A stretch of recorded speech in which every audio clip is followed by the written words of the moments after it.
तुझ्या केसमध्ये आपल्याला ॲम्निओसेंटेसिस करायला लागणार, कारण आपल्या पहिल्या बाळाला जेनेटिक एबनॉर्मॅलिटी आहे.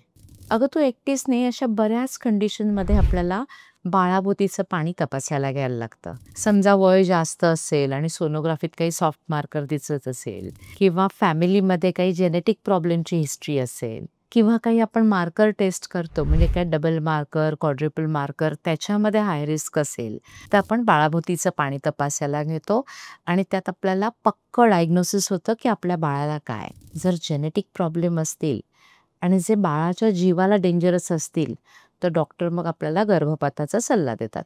पण घाबरू नको, 15 ते 18 आठवड्यामध्ये आपण ही टेस्ट करतो.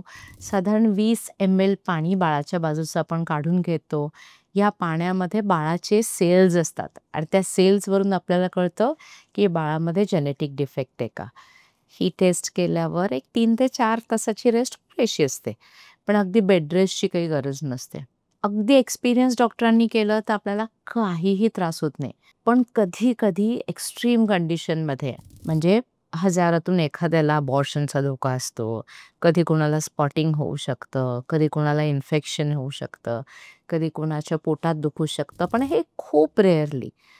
ह्याला घाबरून ही महत्त्वाची टेस्ट तुम्ही टाळू नका. ही करणं आपल्याला गरजेचं आहे. याच्यातून आपल्याला बाळाचं जेनेटिक कंडिशन कळणार आहे.